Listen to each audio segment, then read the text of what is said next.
टाळ्या वाजवायचा विषय नाही. आराम नालाय का मला थोबाडते. टाळ्या वाजवायचा विषय नाही. आराम नालाय का मला थोबाडते. काय दाखवलं जातं?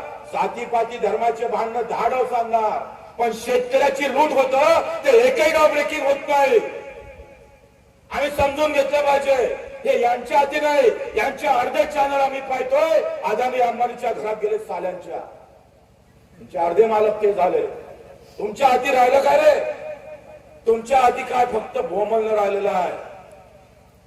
11% आहेत तर सगळा अमेरिकेतला कापूस गाठी आमच्या हिंदुस्थानातून पडणार. एक बातमी नाही, एक बातमी नाही. 6.5 लाख शेतकरी मरण पावला.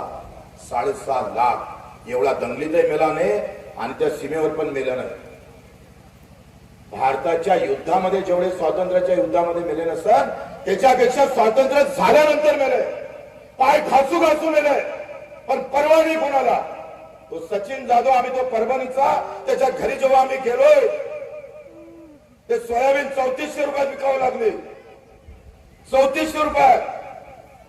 5000 रुपये आम्ही पाहतोय. आमच्या सोयाबीनचे भाव जाहीर झाले होते. खरेदी केंद्रावर 5000 रुपयाने घ्यायला पाहिजे होते, पण पैसा भेटत नाही. एक वर्ष त्यानं व्यापाऱ्याला विकले आणि व्यापाऱ्यानं अर्धे पैसे दिले नाही. तो तक्रार करायला गेला. व्यापाऱ्यानं फोन केला. ठाणेदार त्याच्या बाजूने उभा राहिला. पैसों के साथ. यहाँ पैसा और सत्ते का खेल है. तुम्हारा कहीं गेम नहीं लग सकता. येता येता चीड मनात आली, संताप होता. पॉयझनची बॉटल घेतली. सचिन जाधव आत्महत्या करून रस्त्यात गेला. त्याची बायको 7 महिन्याची गर्भवती होती. 7 महिन्याची. टाळ्या वाजवायचा विषय नाही. आराम नालाय का मला थोबाडते.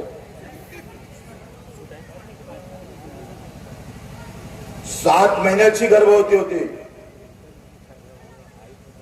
7 महिन्याच्या गर्भवतीनं आमच्या बहिणीनं आत्महत्या केली. पोटात 7 महिन्याचं बाळ होतं. मी गावात भेटायला गेलो. एबीपी माझा, उघडा डोळे बघा नीट.